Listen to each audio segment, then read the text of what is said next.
A continuación, se desarrollará la ponencia La solidaridad, una pedagogía imprescindible para la formación de ciudadanía, a cargo de la profesora María Nieves Tapia, fundadora y directora de CLAIS.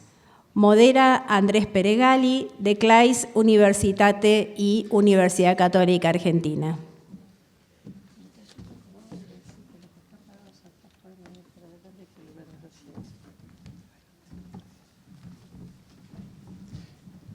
Invitamos a las personas que se encuentran paradas y en el fondo del auditorio a acercarse. Hay asientos en lugares más adelante.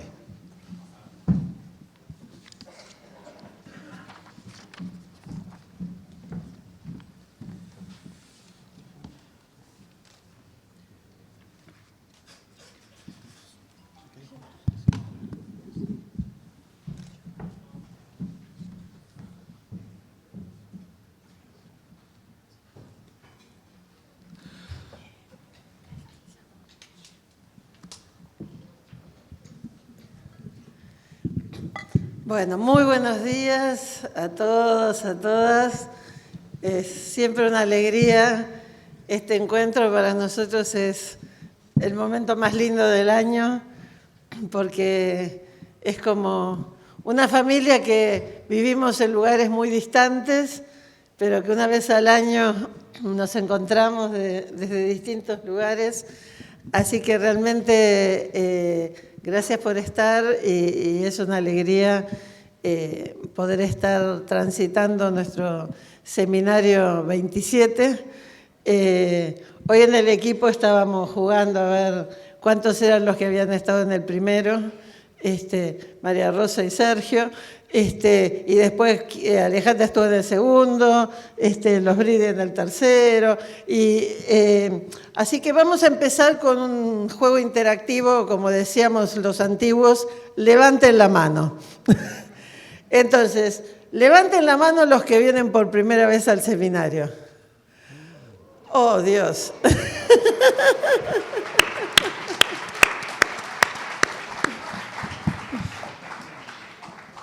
A ver, los valientes que vienen por segunda vez. Ah, unos cuantos. Muy bien. ¿Quiénes vinieron más de 2 veces? Ah, excelente. Bueno, no sé si le dimos tiempo a que sacara las fotos, pero...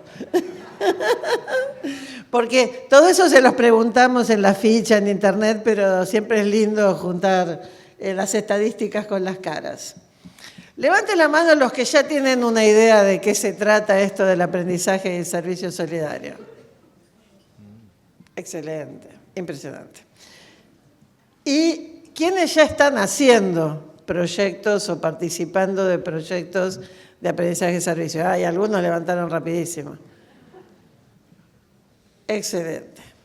Bueno, esto confirma la impresión y lo que decíamos antes de que realmente es un encuentro de familia, que cada uno viene trabajando desde su lugar, a lo mejor en su escuela o en su universidad, siente que es el único loco al que le preocupan estas cosas, a veces podemos sentirnos solos o desalentados, y este es el momento en que nos encontramos como familia del aprendizaje y servicio solidario para alentarnos mutuamente, para inspirarnos mutuamente, para saber más de lo que están haciendo otros.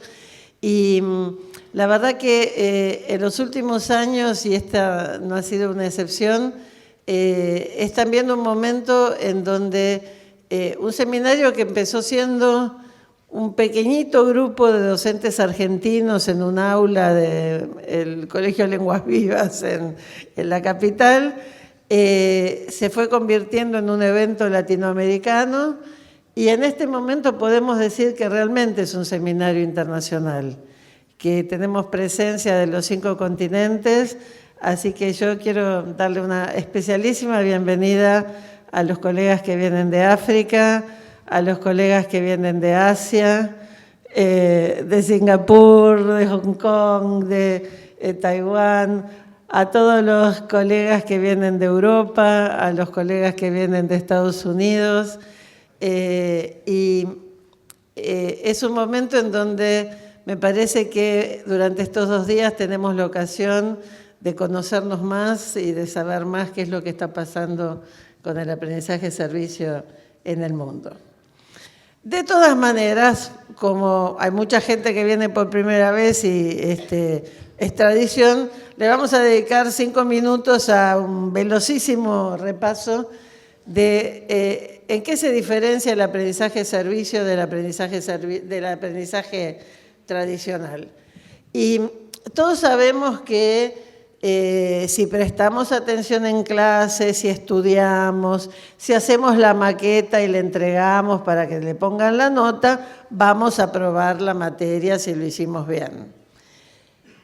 Pero si además de todo eso estamos aplicando lo aprendido, en este caso para pasar de la maqueta al diseño y construcción de casas de verdad, de viviendas de verdad, para gente que lo necesita, sabemos que esto es el aprendizaje-servicio solidario y que de esta manera no solo aprendemos para la nota, sino que aprendemos para que lo que sabemos esté al servicio de la realidad y sea un aprendizaje mucho más integral y verdadero. Las fotos son de una escuela que ganó el año pasado el Premio Presidencial de Escuelas Solidarias, una de las políticas públicas de Argentina que tiene 24 años y que hoy nos confirmó el secretario de Educación que continúa, y después le vamos a hacer, le vamos a pedir al coordinador del Programa Nacional de Educación Solidaria que nos cuente del Premio Presidencial de este año.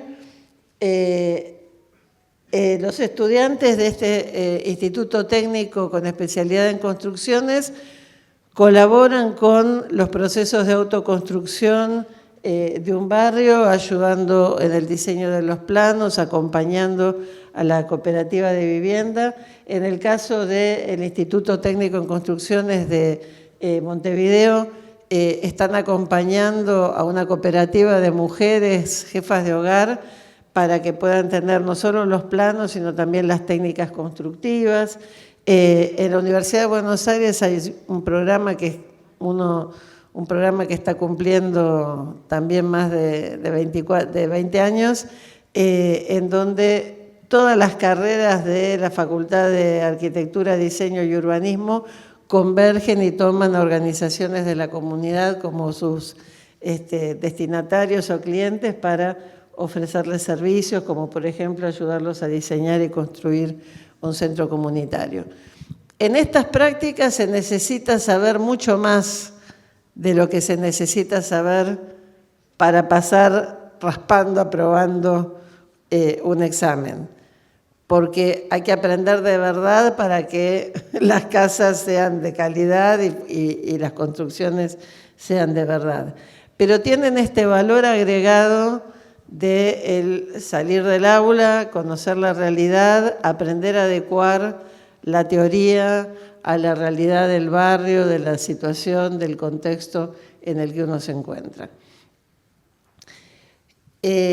Como se mencionó ya, hoy el aprendizaje-servicio es un movimiento internacional.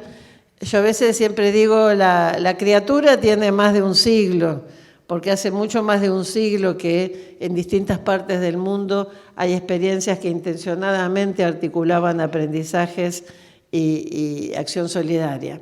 Pero en algún momento la criatura fue bautizada y fue entre el 66 y el 67, porque los que la bautizaron no se ponen de acuerdo de qué día fue, pero un grupo de docentes de una universidad norteamericana lo llamaron Service Learning, y cuando nosotros lo tradujimos al castellano le agregamos lo de solidario, porque sabemos que no todos los servicios son iguales y que a veces con la mejor intención de servir vamos de arriba para abajo y sabemos que la solidaridad es otra cosa, es generar un vínculo, trabajar juntos, colaborar para la transformación de la realidad.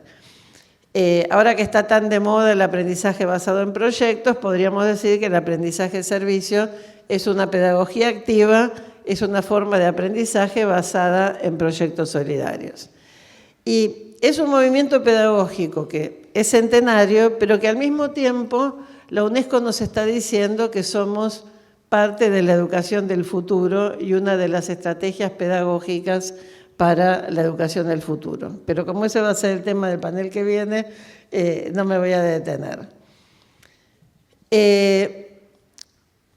Mucha gente inventa el aprendizaje-servicio, muchos docentes, muchos estudiantes, organizaciones de la sociedad civil, inventa prácticas que de hecho son aprendizaje-servicio, aunque no sepan que la pedagogía lo llama así.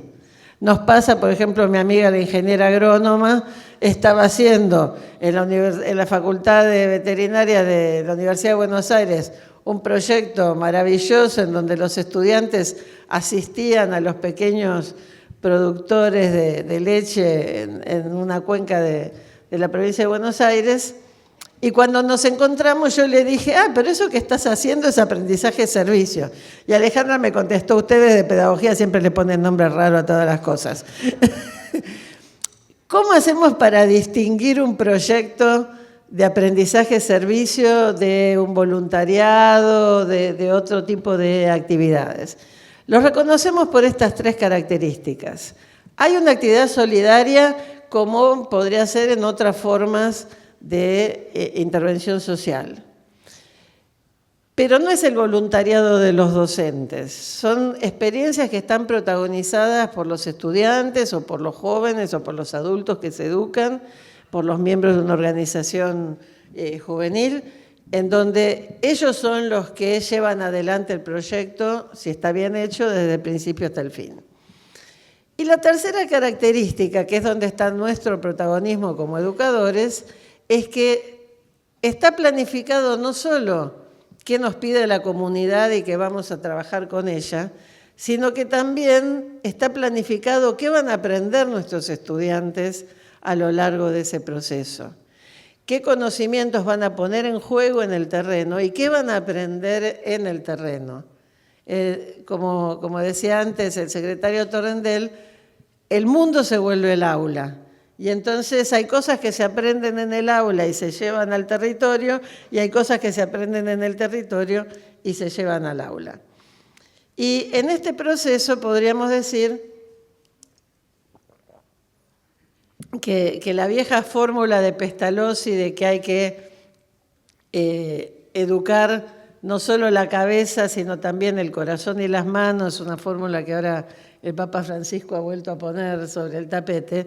Podemos decir que el aprendizaje-servicio es una forma de aprendizaje integral, de aprendizaje holístico, porque pone en juego nuestra voluntad de servir, nuestra empatía y nuestro deseo de servir al prójimo, pero también pone en juego las manos y la acción y el trabajo concreto, y tiene que poner en juego también la cabeza.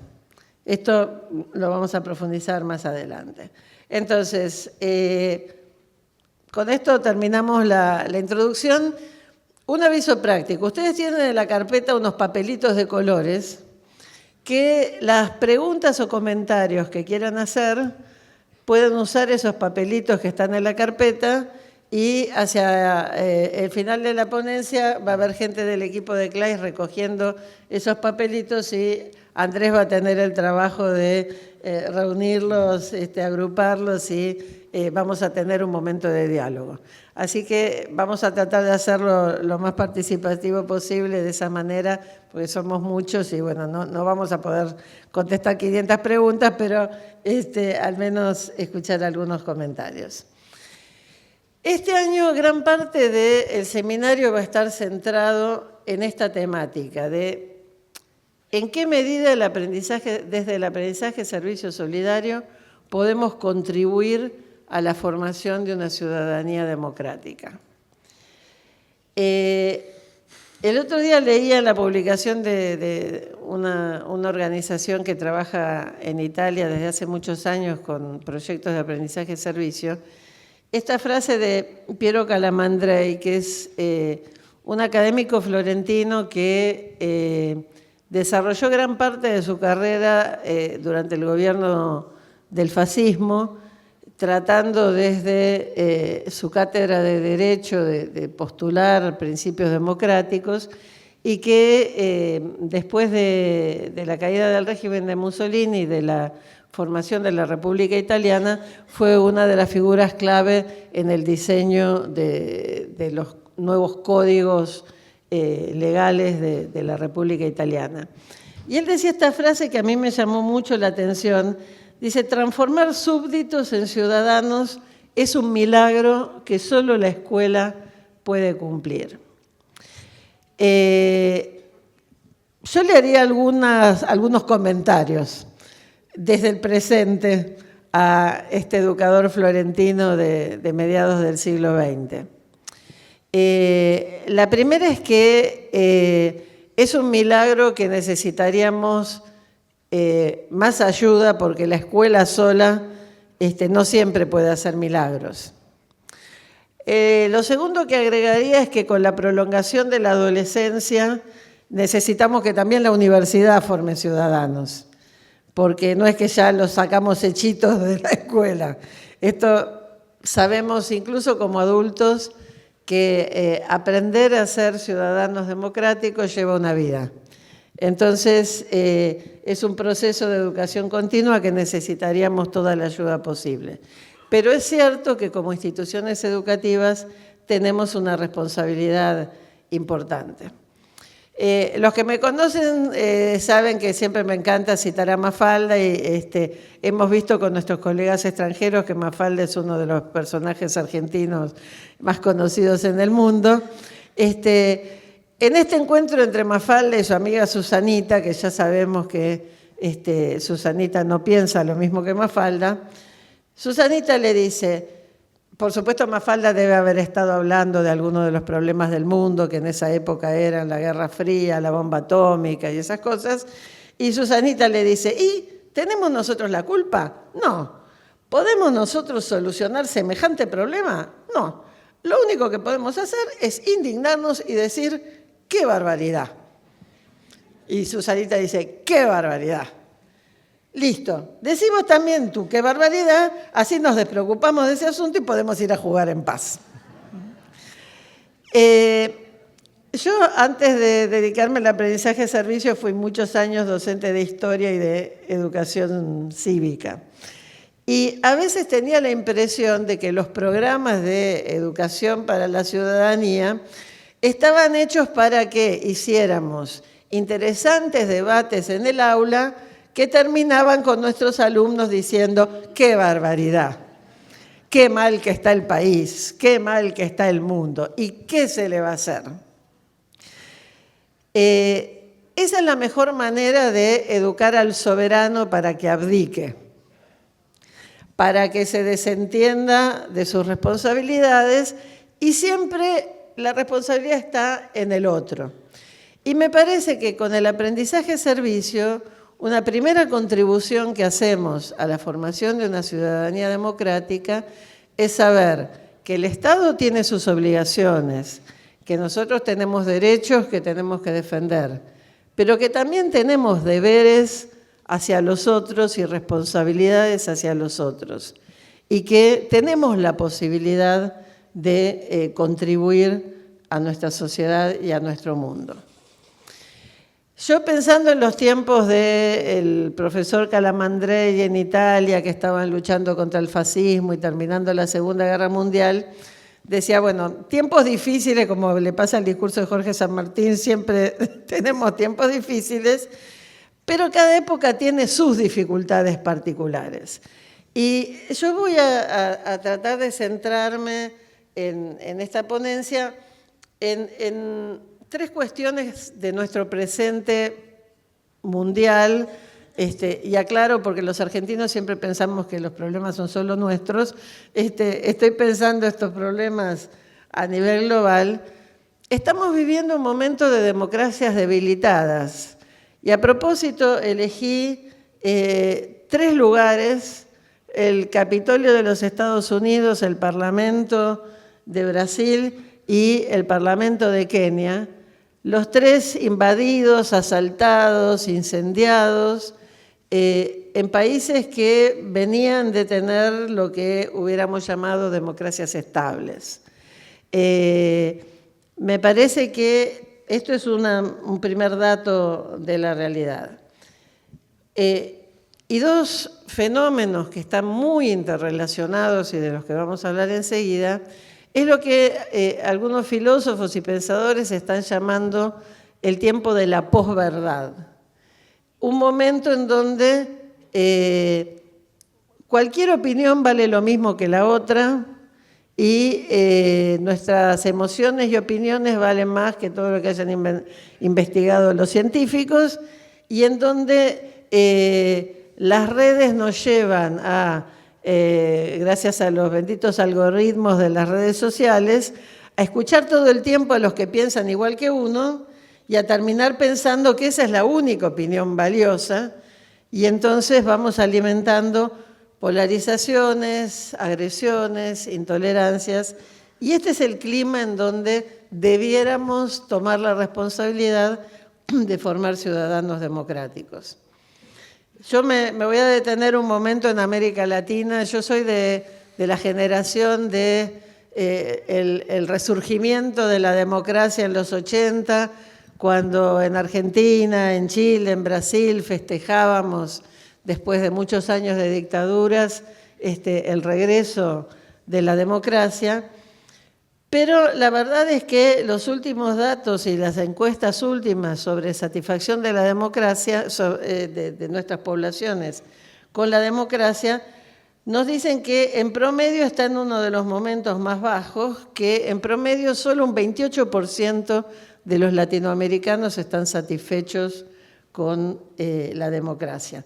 Tuvimos un pico de optimismo allá por el 2010, cuando estábamos celebrando los bicentenarios de nuestras independencias y llegamos casi al 45, casi la mitad de la población estaba contenta con la democracia, pero la verdad que en este momento, salvo los uruguayos y los del Salvador, que están por encima del 50%, hasta la muy democrática Costa Rica está por debajo del 50%, y de ahí para abajo los peruanos son los más pesimistas, y hay razones objetivas.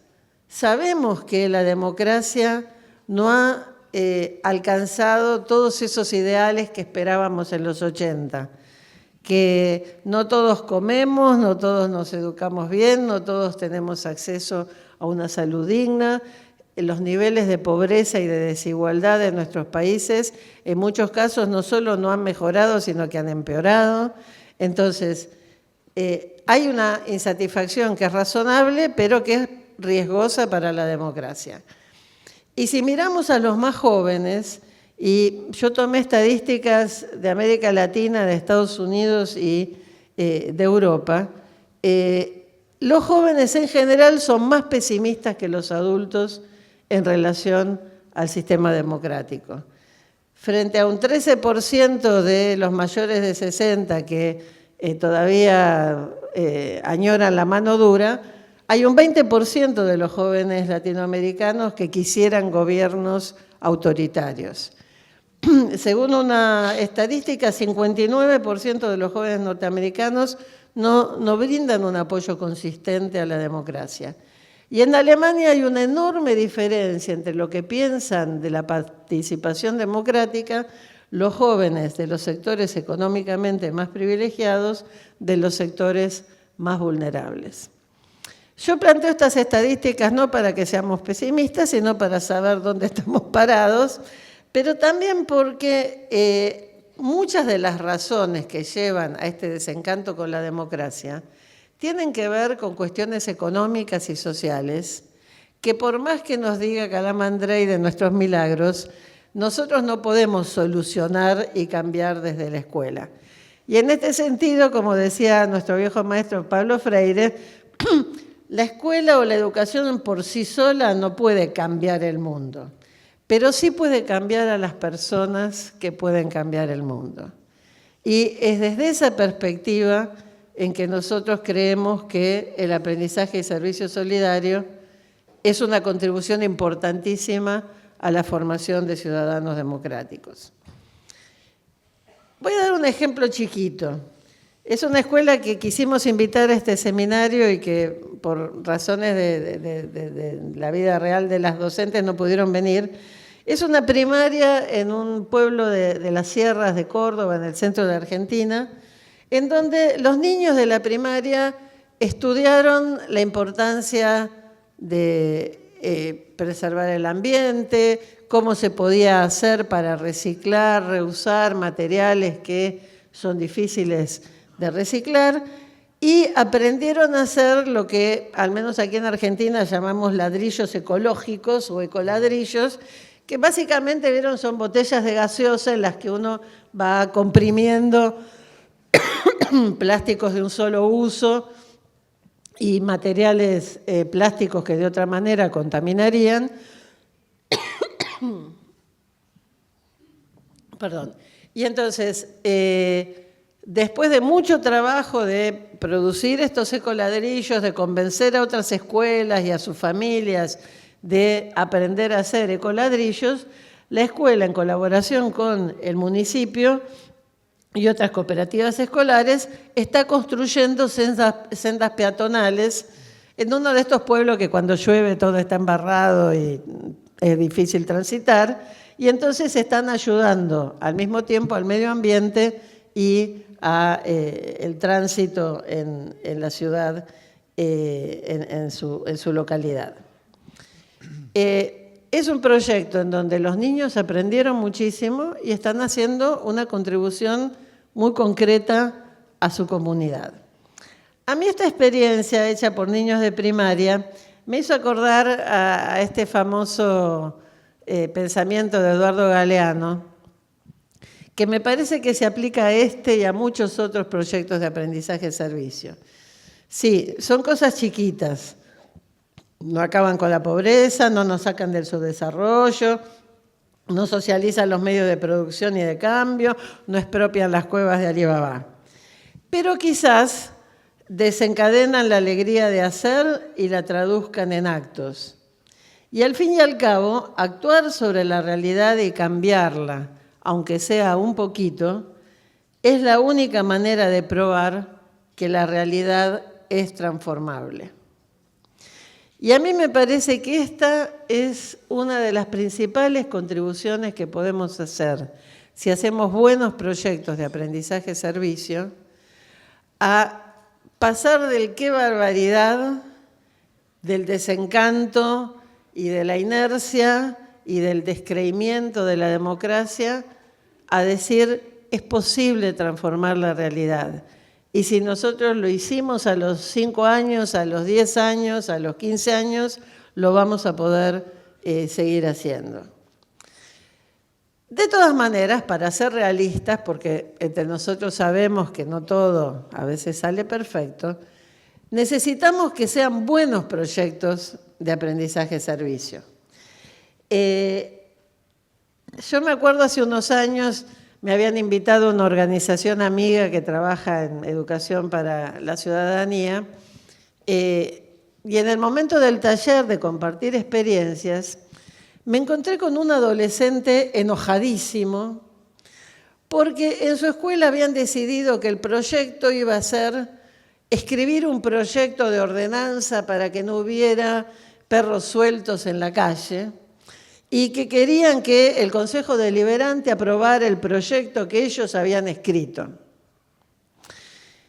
Era uno de los tantos momentos de crisis económica de la Argentina y el intendente tenía un problema de desocupación en la ciudad que como que tenía algunos problemas un poquitito más urgentes que los perros en la calle. La cuestión es que fueron al Consejo Deliberante y no encontraron nadie que les prestara atención.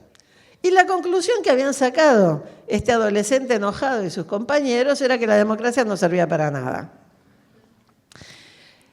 Cuento esta experiencia negativa porque me parece que nosotros tenemos que ser muy responsables en el acompañamiento de lo que nuestros estudiantes quieren hacer para hacerles el acompañamiento de la realidad de qué es lo posible de transformar y qué es lo que no es posible. Y rescaté esta foto que está arriba, tiene unos cuantos años. Los estudiantes de una de las escuelas de la comunidad judía de Buenos Aires, el Martin Buber, había estado estudiando el problema de la desocupación, que en ese momento en Buenos Aires alcanzaba niveles espantosos. Había ciudades de Argentina en el 2001 que tenían 60% de desocupación, y los estudiantes querían hacer algo por la desocupación. La inteligencia de la docente fue acompañarlos a indagar el tema de la desocupación hasta que lograron encontrar un lugar en donde ellos podían colaborar. Cuando vieron en las estadísticas que una de las causas por las cuales los adultos no lograban reinsertarse en el trabajo era porque no sabían nuevas tecnologías, no manejaban computación, no podían reinsertarse por falta de conocimientos tecnológicos, decidieron que el proyecto de aprendizaje-servicio iba a ser una escuela de informática para personas mayores, para personas adultas desocupadas. Y lo inteligente del proyecto fue, no solo enseñaron informática, sino que además les dieron un certificado, y ahí está una de las alumnas recibiendo el certificado de sus docentes de informática, sino que después les hicieron el seguimiento a sus exalumnos y lograron constatar que el 80% de sus egresados había conseguido trabajo gracias a esos nuevos conocimientos. A mí me parece que esta es una experiencia modélica en el sentido de poder demostrar realmente que la realidad es transformable, pero no solo desde las buenas intenciones, sino desde la planificación y el diseño del proyecto, de acompañar a la motivación de los estudiantes hacia objetivos que sean realizables de acuerdo a su edad, de acuerdo a sus posibilidades, de generar, vincular logros acotados a los grandes temas, en este caso aprender computación con la problemática de la desocupación, y a lo largo del proyecto poder ir evaluando y sistematizando los aprendizajes de los estudiantes, pero también los logros del proyecto. Abajo puse la foto de un plantín de nuestros amigos de la escuela de Futalaufgen, porque ellos llevan rigurosa contabilidad de cuántos árboles han plantado para reforestar con especies nativas un bosque incendiado en el Parque Nacional Los Alerces. En inglés hay una palabra, accountability, que lamentablemente es muy difícil de traducir en castellano, pero que tiene que ver con llevar las cuentas, con poder rendir cuentas de lo que hicimos. Es importante hacer, pero también es importante saber y poder mostrarle a nuestros estudiantes todo lo que hicieron para transformar la realidad. Entro en el segundo gran tema. Googleando busqué algunas imágenes así medio al azar. Yo antes me reía de las organizaciones del norte del planeta que pensaban que la Tierra era plana, pero resulta que ahora tuvimos el primer congreso de tierraplanistas en Argentina, así que ya no me puedo reír de nadie. Si uno mira internet se encuentra afirmaciones como esta de que la NASA no soporta la presión y confiesa que la Tierra es plana. Porque eso de las imágenes de la Tierra como un planeta esférico, era toda una conspiración de la NASA. Yo me imagino que si fuera profesora de geografía me sentiría muy frustrada, pero me siento también muy frustrada como profesora de historia que solía enseñar los viajes de circunvalación de la Tierra de Gaboto, que de golpe resulta que no significan nada frente a las teorías conspirativas de que nos han engañado desde Copérnico hasta acá, es todo mentira. Todos hemos atravesado la pandemia y hemos sabido las consecuencias de países en donde mucha gente se negaba a vacunarse, con las consecuencias que eso tenía para la salud pública. Sin ir más lejos y pasada la pandemia, en muchos países ha vuelto el sarampión, que era una enfermedad que se había extinguido porque hay padres que deciden no vacunar a sus hijos. Y puse una foto que no sé si se ve muy bien con los focos, pero tal vez hayan visto en el último mes una serie de disturbios que se dieron en Inglaterra, porque en una ciudad inglesa habían asesinado a una niña y habían abusado de ella, y en las redes apareció una foto y un nombre de un supuesto inmigrante musulmán que había sido el responsable. Un mes después sabemos que esto era una noticia falsa que había sido generada por una empresa de noticias falsas, pagada desde Inglaterra, pero que las oficinas estaban en Pakistán, y que en realidad la policía se vio obligada a decir que no, que tenían al culpable y que era un ciudadano inglés. Pero esa noticia falsa generó un despliegue de la noticia falsa en las redes que llevó a estos disturbios, que llevó a que incendiaran hoteles donde se refugiaban inmigrantes, que incendiaran negocios de inmigrantes y que se generara una situación de violencia, de polarización en un gran número de ciudades de Inglaterra.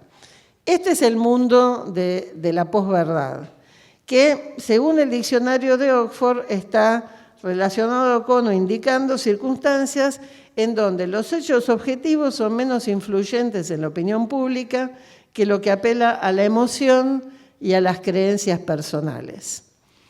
Todos sabemos desde la teoría de la relatividad de Einstein hasta aquí que el objetivo no es lo que pensaban los positivistas de Comte en el siglo XIX y que la ciencia es algo que se va construyendo. Pero también sabemos que hay un método científico y evidencias científicas que nos pueden dar certezas que no son lo mismo que tener emociones o tener creencias. No me voy a detener, todos sabemos lo que son las teorías conspirativas, los movimientos anticiencia, los que dicen que el calentamiento global es un invento. No sé si todos están familiarizados con este concepto del deepfake y se preguntarán por qué puse esa foto del Papa Francisco, porque a simple vista pareciera que el Papa está desfilando para Balenciaga con una campera inflada y es muy difícil. Yo en este caso la saqué del New York Times, que dice imagen generada por inteligencia artificial, pero si no estuviera ese cartelito, no tenemos posibilidad de distinguir esa imagen creada por la inteligencia artificial de la realidad. El pobre Francisco nunca usó ese tipo de camperas, pero es muy difícil reconocerlo desde los parámetros objetivos tradicionales.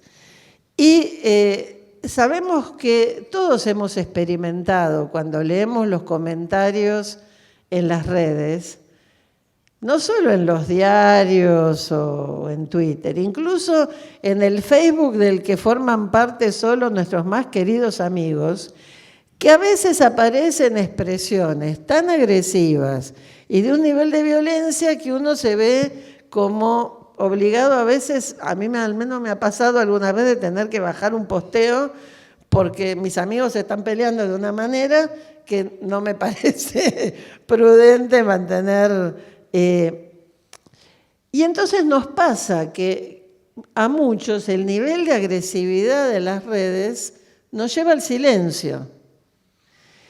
Y cuanto más nos callamos, más se escuchan solo las voces más agresivas. Y entonces aumenta la intolerancia, que es, sabemos, el peor enemigo de la democracia. Entonces, ¿cómo hacemos en este panorama? Como siempre, todos nos piden que lo hagamos todo desde la escuela. El famoso astrofísico Neil deGrasse Tyson, que es el que lo bajó a Plutón de la categoría de planeta, dice, necesitamos que el sistema educativo enseñe no solo datos, sino también a reflexionar sobre la información, la evidencia y el saber. Sin ese tipo de entrenamiento terminarás creyendo cualquier cosa. Yo le diría a la comunidad científica, al señor deGrasse Tyson, pero también a todas las universidades presentes, que hay una responsabilidad de la comunidad científica de aprender a comunicar las evidencias científicas de una manera que se entiendan en el mundo de las redes y de la posverdad. No puede ser que una adolescente sueca enojada convocando al paro por el calentamiento global como Greta Thunberg haya tenido más influencia que 25 años de investigaciones científicas sobre el calentamiento global.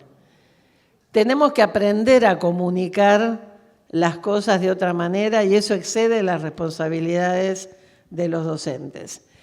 Pero aún asumiendo eso, creo que eso nos está dando algunas pistas. Reflexionar sobre la información, sobre la evidencia y sobre el saber. Y por lo tanto, formar ciudadanos democráticos en tiempos de posverdad no alcanza. En mis tiempos aprendíamos de memoria el preámbulo de la Constitución argentina y los pactos preexistentes. Nos dedicamos a estudiar la historia de la Constitución porque como vivíamos en gobiernos militares no estaba en práctica, pero al menos la teoría la sabíamos. Ahora necesitamos aprender a hacernos y a hacerse las preguntas más difíciles y que no nos las responda solo el chat sino tratar de responderlas por nosotros mismos, juntando lo que nos dice el chat, lo que nos dice Wikipedia, lo que nos dicen las redes, pero tratando de aprender a sacar conclusiones por sí mismo. Entender y evaluar diferentes perspectivas sobre un mismo problema. Y en este sentido, nosotros tendríamos que ser capaces de ayudar a confrontar el saber científico con los saberes de la web, aprender a navegar el océano de informaciones ciertas y falsas, pero también aprender a escuchar y entender las perspectivas ajenas. Yo tengo amigos cuyas posiciones políticas en Argentina son exactamente las opuestas a las mías. Pero si yo no aprendo a escuchar por qué ellos votaron a quién votaron, por qué piensan lo que piensan y por qué eligen a quién eligen, estoy empobreciendo a la democracia. Y este es un ejercicio que necesitamos hacer con nuestros alumnos. Hay una educadora argentina, Guadalupe Nogués, que dice que necesitamos aprender a separar las ideas de las personas, porque todas las personas merecen respeto, pero las ideas tienen que ganárselo. Y me parece que esto de separar a la persona de las ideas es justamente lo que no suele pasar en los chats y en las webs, en donde se ataca a las personas por pensar lo que piensan, en vez de discutir las ideas. Y en este sentido, Joel Westmeyer, un docente norteamericano, decía: necesitamos poder encarar controversias actuales sin alimentar una cultura del odio. Y esto se dice rápido, pero exige mucho entrenamiento. Aprender a valorar las diferencias y a construir puentes con quienes piensan distinto es algo que necesitamos empezar a hacer desde el aula, porque en un mundo tan polarizado como el que vivimos, tenemos también aulas polarizadas. Y el primer lugar donde nuestros estudiantes deberían poder hacer este ejercicio de valorar lo diferente, de aprender a trabajar juntos con quienes piensan distinto, es en las aulas y esperamos en nuestros proyectos de aprendizaje-servicio. Traigo estas imágenes del ITESO, una universidad mexicana de Guadalajara.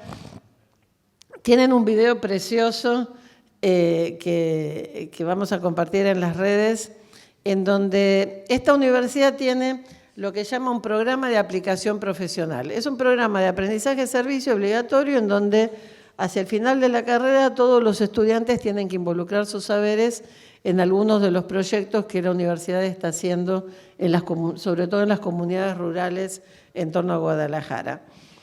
Y una de las cosas que organizan estudiantes de diversas carreras y aplicando conocimientos interdisciplinarios es acompañar a organizaciones comunitarias de estas localidades rurales a identificar cuáles son los problemas que la comunidad considera más urgentes y acompañarlos a que diseñen cómo enfrentar ese problema. Entonces, por ejemplo, las fotos de la izquierda son de una localidad en donde una industria había echado una enorme cantidad de aceite en la represa de agua de la que se alimenta el agua del pueblo y en donde los pescadores desarrollan su labor, se había producido una enorme mortandad de peces, estaba en riesgo la economía y la salud de la comunidad, y entonces en ese caso trabajaron sobre todo en el tema de la preservación de la calidad del agua.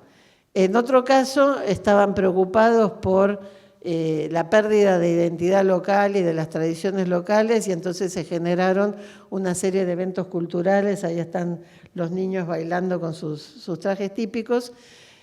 Pero me pareció, viendo el video, uno veía con qué capacidad los estudiantes lograban hacer que toda la gente del pueblo hablaran entre ellos, discutieran las cuestiones, se pusieran de acuerdo en trabajar juntos, y los testimonios de los miembros de la comunidad decían esto, que la universidad los había ayudado a aprender a trabajar juntos. Ojalá pudiéramos decir de todos nuestros proyectos de aprendizaje-servicio que nuestros estudiantes y nuestras comunidades aprendieron a trabajar juntos. Me parece que tenemos que asumir, en este sentido de enfrentar la sociedad de la posverdad y de la intolerancia, que los viejos modelos de formación para la ciudadanía muy basados en el aprendizaje de las normas, como los nuevos modelos basados en la emotividad, la emoción y la empatía con el cercano, pero que no logran pasar de lo puramente emocional, no alcanzan. Y por eso en el Consejo de Europa diseñaron este modelo que yo no me voy a detener en los detalles, pero me parecía importante que lo conocieran. Lo llaman el modelo mariposa de las competencias para la ciudadanía. Y me parece interesante porque lo que nos están diciendo es que desarrollar las competencias para una ciudadanía democrática exige no solo los valores y las actitudes que podríamos decir están involucradas con lo emocional y con el corazón. Exige las capacidades, exige el saber hacer, pero exige también los conocimientos y la comprensión crítica. Y a mí me encantó reconocer cabeza, corazón y manos en esto. Y yo diría, en estos tiempos que corren, sobre todo la competencia, y para quienes hacemos aprendizaje-servicio, las competencias para la cooperación y la resolución de conflictos son competencias que nosotros en nuestros proyectos desarrollamos específicamente. El conocimiento y la comprensión crítica es necesaria, y la tolerancia a la ambigüedad y a la complejidad de la realidad es algo que deberíamos cultivar, porque la realidad no es tan blanca y negra como nos la presentan muchas veces las redes, o como sobre todo los adolescentes les encanta ver la realidad en blanco y negro, y aprender a descubrir los grises, los matices, descubrir qué otras opiniones nos pueden agregar otras perspectivas. Esto puede ser fundamental para desarrollar las competencias para la ciudadanía. Y en este mismo documento del Consejo de Europa nos dice que el aprendizaje-servicio es una vía efectiva para desarrollar todo este rango de competencias. Yo no voy a leer la cita porque es larga, la tienen ahí, le pueden sacar fotos, después va a estar la presentación online, pero digo, cuando alguien nos cuestione o nos pregunte nosotros qué hacemos, podemos decir que, basado en mucha investigación europea, el Consejo de Europa está convencido de que el aprendizaje-servicio es una vía efectiva para desarrollar las competencias de una ciudadanía democrática. Pero para ser realistas sabemos que esto no es automático y que por lo tanto necesitamos cuidar que nuestros proyectos sean buenos proyectos. Algunos saben que a mí me preocupaba muchísimo durante la pandemia que nos iban a postular para presentar en el seminario un proyecto protagonizado por estudiantes con mucha preocupación por la comunidad para difundir que no había que vacunarse. Y desde las 3 características del aprendizaje-servicio, las 2 primeras las iban a tener. Pero la tercera era donde íbamos a estar en problemas. Entonces, si uno pone en Google solidaridad, una de las primeras imágenes que le aparece es esta de las manos y el corazón, que a mí me pone muy nerviosa, porque me parece que si la solidaridad no es inteligente, corre el riesgo de darle a la comunidad lo que uno creyera que la comunidad necesita y hacer desastres en vez de transformar positivamente la realidad. Y por eso insistimos tanto en este modelo que incluye la cabeza, además del corazón y las manos. Porque en un buen proyecto de aprendizaje-servicio necesitamos poner en juego el pensamiento científico y el pensamiento crítico. Y no solo la prosocialidad, la empatía, que la empatía necesitamos aprender a desarrollarla también fuera de nuestras zonas de confort. Porque es muy fácil desarrollar la empatía con los que piensan igual y no tan fácil con los que piensan distinto. Y necesitamos que el protagonismo de nuestros jóvenes sea un protagonismo democrático. Y por lo tanto tenemos que estar alertas a los riesgos de proyectos que tengan un gran activismo emotivo, pero irreflexivo y acrítico, o que sean un servicio ingenuo o tengan aprendizajes light. Si no aprendemos seriamente lo que tenemos que aprender, nuestro proyecto no va a ser un buen proyecto. Y volviendo a los estudiantes de construcción, necesitan tener el conocimiento científico y tecnológico, pero también necesitan reflexionar sobre por qué hay gente que no puede tener una casa propia. ¿Por qué el colectivo de las mujeres solas tiene una problemática específica para poder acceder a la vivienda? Necesitamos desarrollar la solidaridad con la cooperativa de autoconstrucción y desarrollar también la empatía con las mujeres con las que estamos trabajando. Pero necesitamos también que nuestros estudiantes en su protagonismo sepan enseñarles bien cómo se construye. Porque si las queremos mucho a las señoras, pero les enseñamos mal cómo se pone el cimiento, después las señoras van a tener un serio problema con su casa. Entonces, necesitamos estos 3 componentes. Creo que la mayoría de ustedes está familiarizado con lo que llamamos el itinerario de un buen proyecto de aprendizaje-servicio.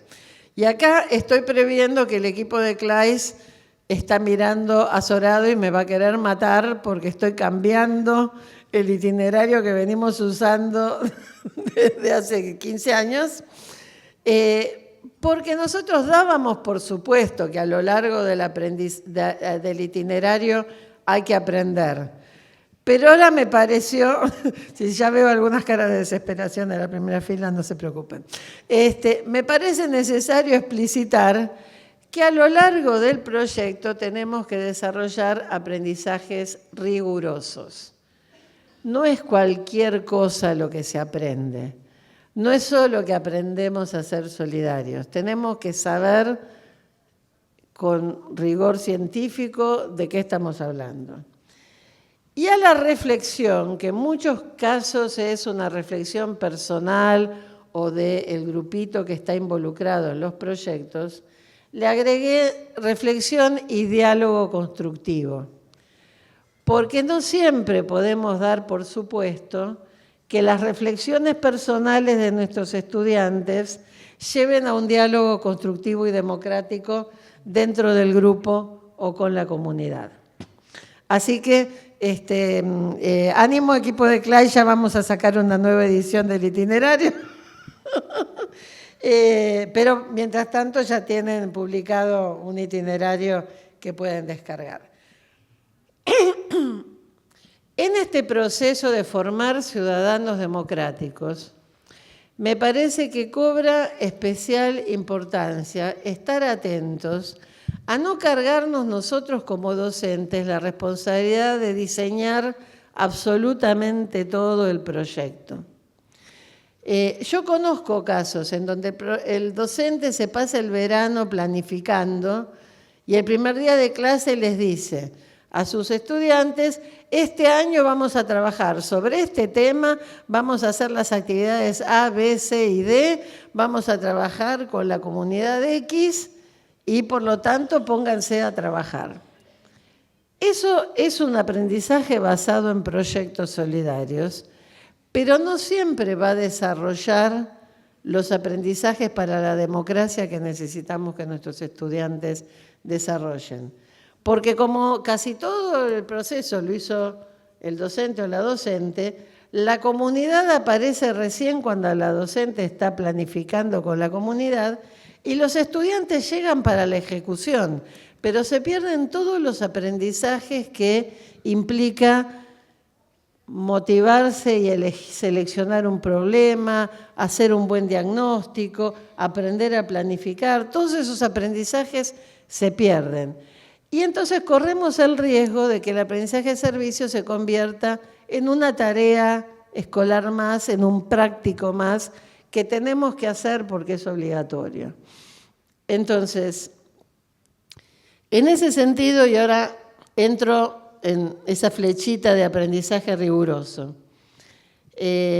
Hace ya 12 años, en este mismo, no en esta misma mesa porque fue en Ciencias Económicas de la UBA, Juan Carlos Tedesco, un gran educador argentino, un gran inspirador del documento de la UNESCO de Jacques Delors, nos decía, hablando de aprendizaje, servicio, formación para la ciudadanía y formación científica, decía ya en 2012 que debemos asumir que en este contexto cultural, para sostener nuestros valores éticos, necesitamos mucho conocimiento científico y técnico. Hoy, alfabetización científica es formación ciudadana.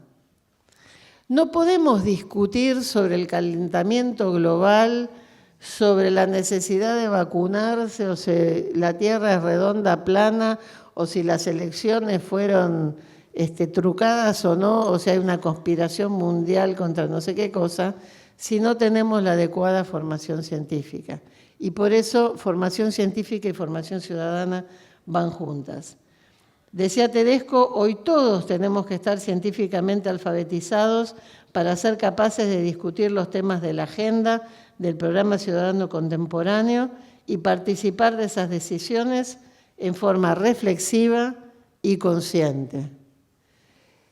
Vamos a discutir una ley para regular las redes. Vamos a discutir leyes de propiedad intelectual que se adapten a la inteligencia artificial. La inteligencia artificial es toda buena, es toda mala. ¿Qué es lo que necesita regularse? ¿Qué es lo que no necesita regularse? Todas son preguntas que son preguntas muy complejas para tiempos muy complejos y que necesitamos acompañar a nuestros estudiantes en esta reflexión. Lo bajo a la realidad de un proyecto de aprendizaje-servicio es de una escuela secundaria en el norte de la Argentina. Fue una de las primeras escuelas de gestión intercultural indígena. O sea que es una escuela pública, una escuela estatal, pero que la comunidad, en este caso Huichi y Toba, forman parte del cogobierno de la escuela.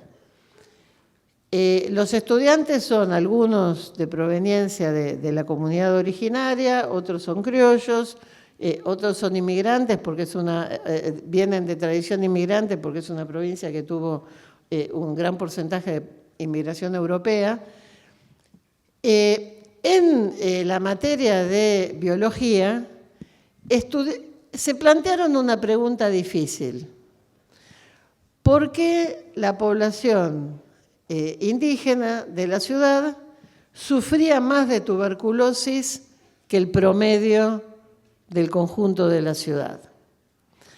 Muchos de los chicos tenían parientes que se habían enfermado de tuberculosis o que habían llegado al tratamiento de tuberculosis con tuberculosis demasiado avanzadas y habían fallecido por tuberculosis. Esto en un país en donde teóricamente es obligatoria la vacuna contra la tuberculosis y en muchas ciudades como Buenos Aires se habían cerrado los pabellones de tuberculosos. Y entonces los estudiantes indagaron, pero indagaron seriamente. Hicieron encuestas, hicieron relevamientos con la comunidad wichi y se dieron cuenta que faltaban algunas cosas. Faltaban materiales de difusión en la lengua originaria, porque el centro de salud de la provincia lo que mandaba era materiales en castellano. Y entonces se propusieron generar materiales, videos, programas de radio, folletos, en la lengua originaria. Y se dieron cuenta que necesitaban salir a recorrer el barrio con figuras importantes de la comunidad para convencer a los vecinos de la importancia de prevenir y de ir al centro de salud. Que para muchos de la comunidad indígena, el centro de salud era como que estaba en territorio enemigo. Estaba en un territorio ajeno en donde los iban a tratar mal. Y entonces, bueno, vencer esas resistencias fue parte del proyecto. Yo, escuchando el video bilingüe que armaron los estudiantes, me decía, por un lado, qué hermosa la integración entre el saber originario y las nuevas tecnologías, porque estos chicos son unos youtubers fantásticos, pero también qué importante que estudiaron a fondo el problema antes de salir a la comunidad. Ellos les pueden explicar y explicar muy claramente por qué es importante vacunarse, por qué es importante ir al centro de salud, porque tienen ese conocimiento incorporado a su proyecto. Otro proyecto que también siempre me encantó y que en algún seminario tiempo atrás lo comenté, una pequeña localidad rural de la provincia de Tucumán, en el norte de Argentina, en este caso el noroeste. Estábamos en plena pandemia del COVID, pero en su localidad seguía habiendo gente que se enfermaba y se moría de dengue. Una enfermedad que solíamos llamar enfermedad tropical, pero que ahora la tenemos instalada hasta en la ciudad de Buenos Aires, incluso más al sur, y que en ese momento en Tucumán era una situación de salud pública muy seria. Y la recomendación de la salud pública nacional era usen repelentes, usen insecticidas. Solo que en ese pueblo y en medio de la pandemia, con la crisis económica que había desatado en la región, no todas las familias tenían para comprar, ni siquiera vieron esas espirales para ahuyentar los mosquitos. Esta escuela había estado investigando el año anterior las propiedades alimenticias de una especie de batata muy propia de la zona que se llama el yacón.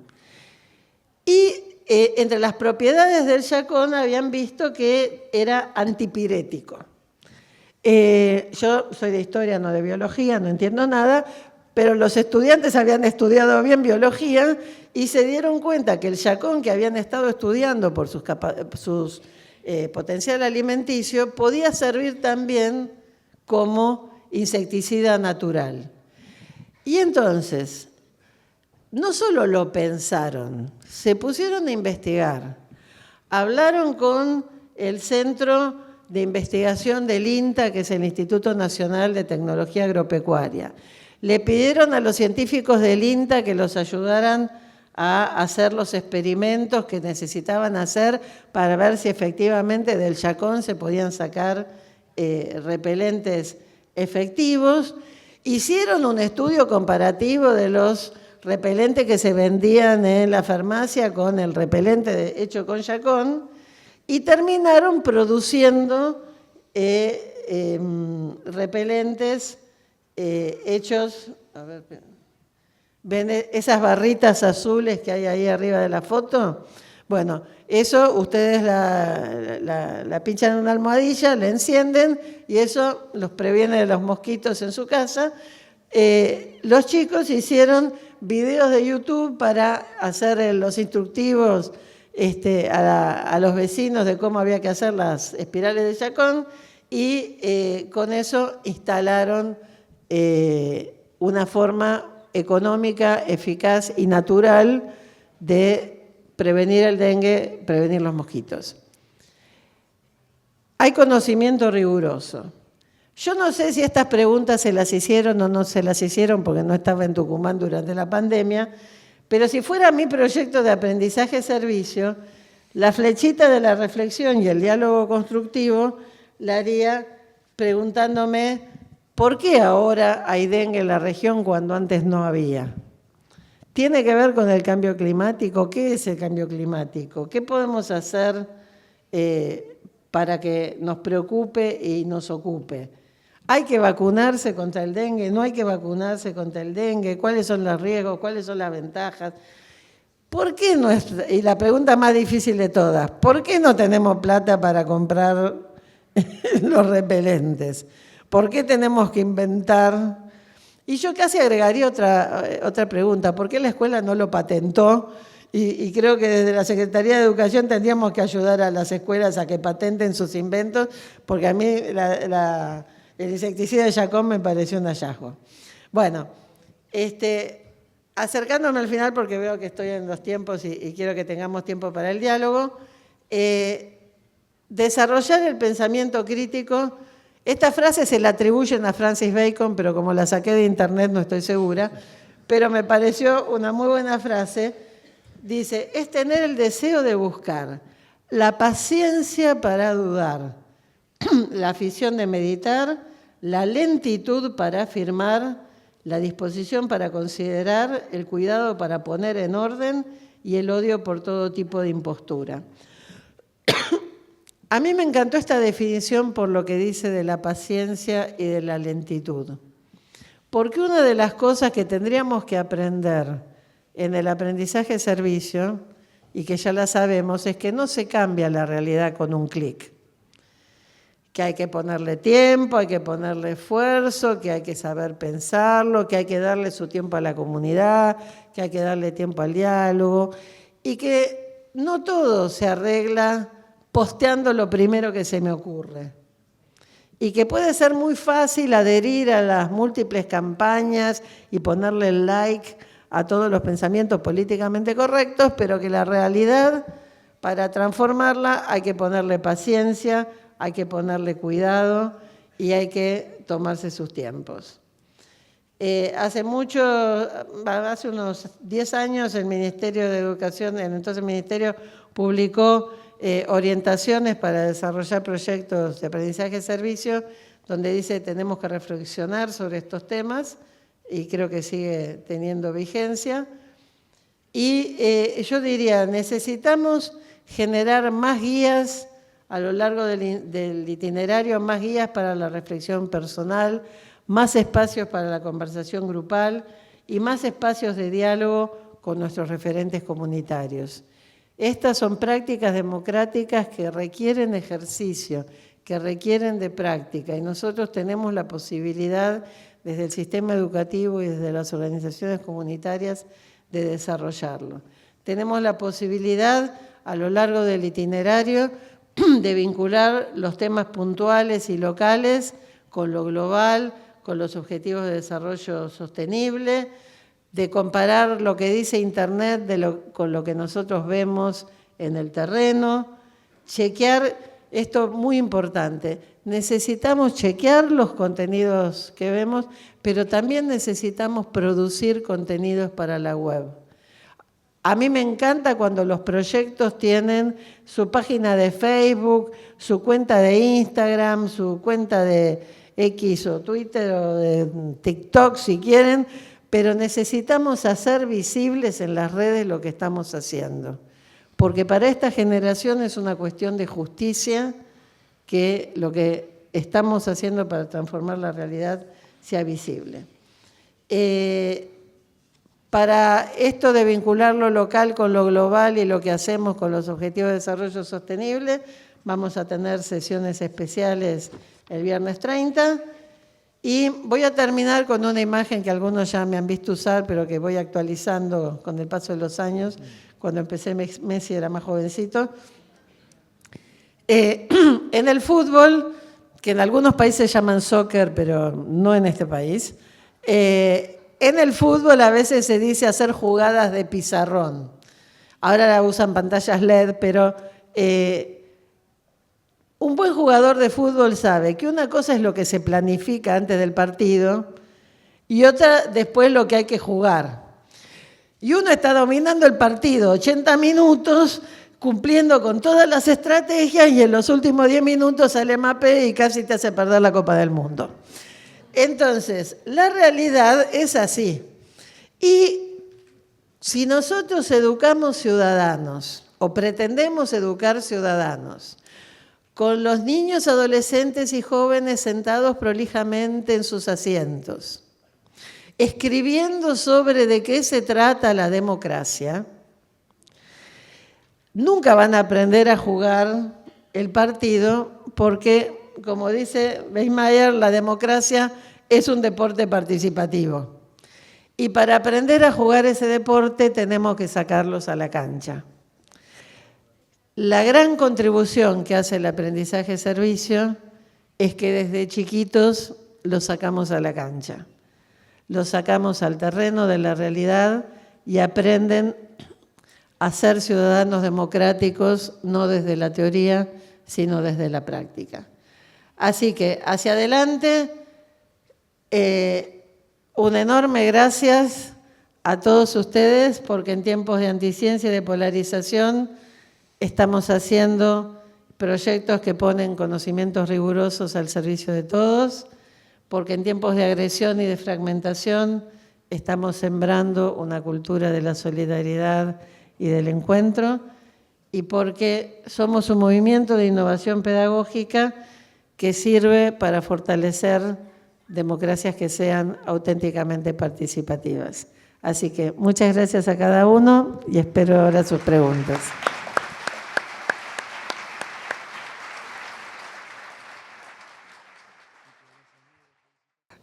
Todos o muchos de los proyectos de aprendizaje-servicio necesitan recursos. ¿Cómo hacen ustedes para dar respuesta a esa necesidad de recursos económicos y materiales que los proyectos necesitan? Una pregunta clásica y siempre indispensable. Nuestra respuesta en general es esta. Una de las cosas que un buen ciudadano democrático tiene que saber es que la realidad no se transforma gratis. Y parte de un proyecto, de un buen proyecto de aprendizaje-servicio es saber cuántos recursos se necesitan y de dónde se pueden obtener. Yo conozco proyectos geniales que se han hecho solo con los recursos que tenía la escuela. La escuela de informática para adultos desocupados, la escuela la hizo simplemente dejando abierto el laboratorio de informática a cargo de un docente y un preceptor que en forma voluntaria se hicieron cargo del aula. Todo lo demás lo hicieron los estudiantes. Me acuerdo de una escuela en una zona de periferia muy pobre de la ciudad de Buenos Aires, que su proyecto fue abrir el gimnasio cubierto de la escuela a la comunidad, que era una comunidad que no tenía espacios verdes ni lugares de recreo, y entonces el docente de educación física y sus estudiantes, su proyecto de aprendizaje-servicio era organizar actividades deportivas y recreativas en el gimnasio de la escuela los sábados a la mañana para los chicos del barrio. Hay proyectos que lo único que necesitan es creatividad. Hay proyectos que usan recursos que pone el Estado y que a veces usamos mal. Yo llegué a conocer una escuela técnica en la ciudad de Buenos Aires, no voy a decir cuál, especialista de la especialidad de construcciones, que tenía un presupuesto para comprar ladrillos y materiales de construcción, con los cuales en un galpón que tenía la escuela, los alumnos hacían su práctica de construcción, construyendo una pared, y después la tiraban abajo para que hiciera la práctica el curso que seguía. Los recursos los tenían, lamentablemente estaban mal usados.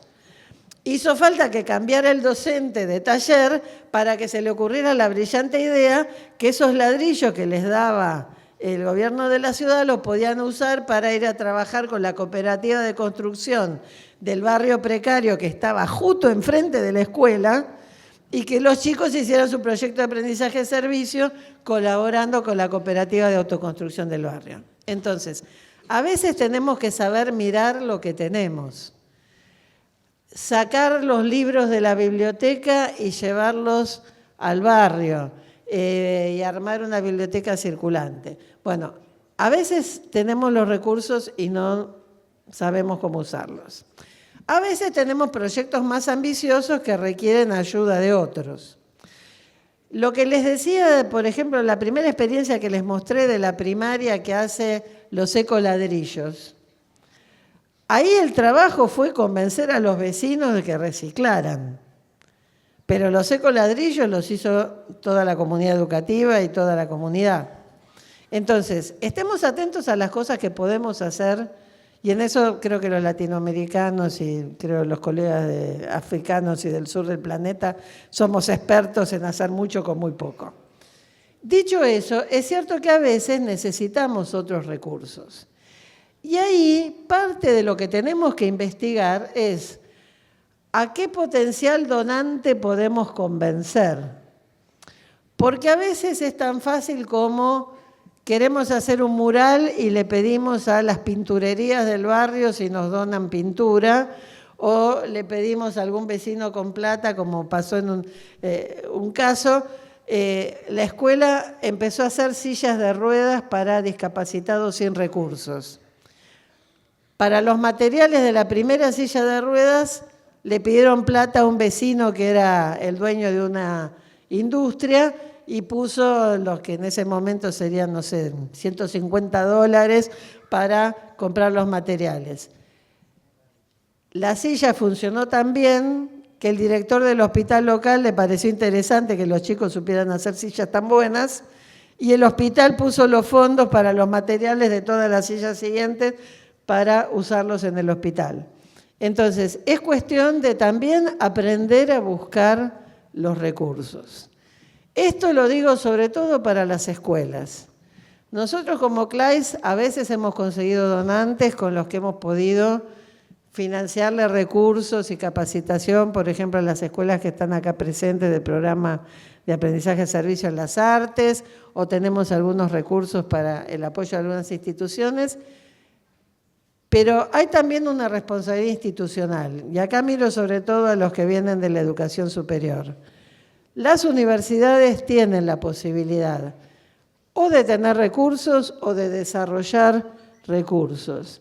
Y cuando las universidades hablan de la responsabilidad social, lo primero que hay que hacer para que la responsabilidad social sea auténtica es que toque el bolsillo.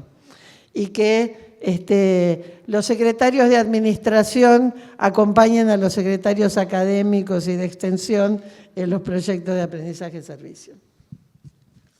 Bueno, vamos con un par de preguntas más que en el medio de un contexto de cierto desánimo pueden ayudar con tu respuesta, Nieves, y son así. Son dos en una similares. ¿Cómo se puede plantear un proyecto solidario en una escuela o con un grupo sin intereses?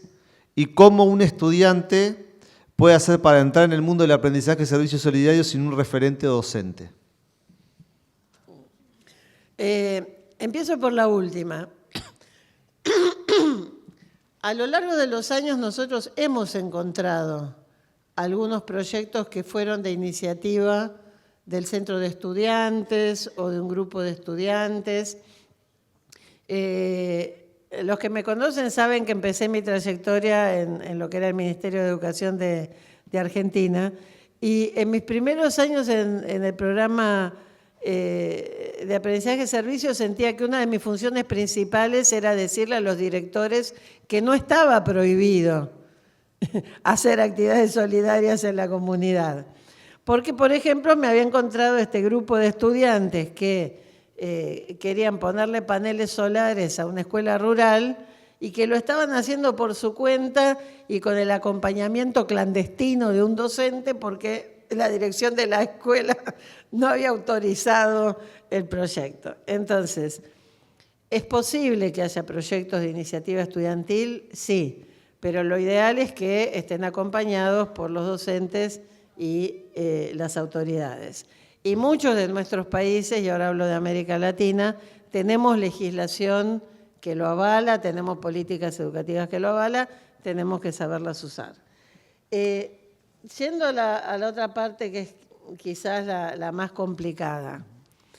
Muchas veces nos parece que esta juventud de hoy en día no le interesa nada. Y a mí siempre me dan un poco de miedo los docentes que dicen eso, porque me parece que a veces lo que necesitamos es tiempo de escucha, porque tal vez no les preocupan las mismas cosas que a nosotros. Capaz no están interesados en hacer el proyecto que a mí me hubiera gustado hacer, pero que si nos tomamos el tiempo de escucharlos, podemos descubrir esa puntita por donde entrarle a sus intereses.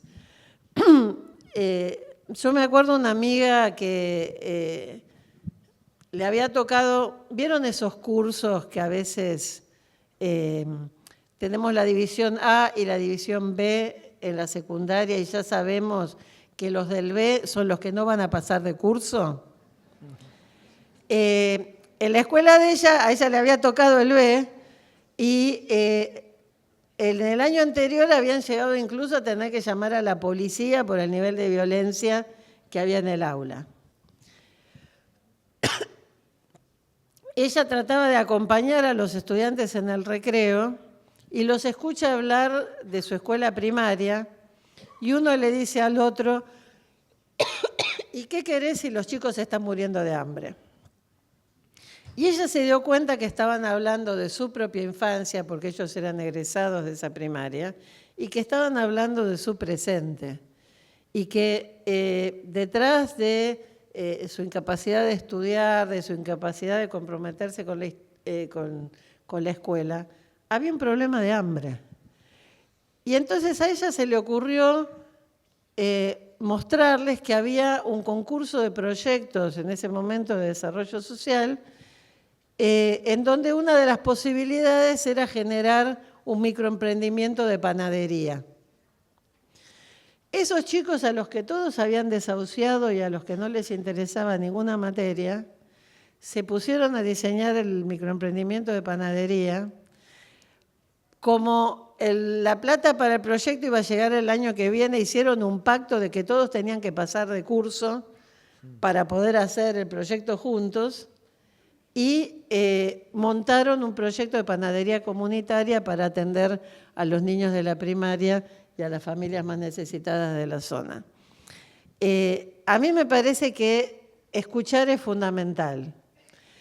Y después también todos sabemos que motivar es una parte fundamental del rol docente.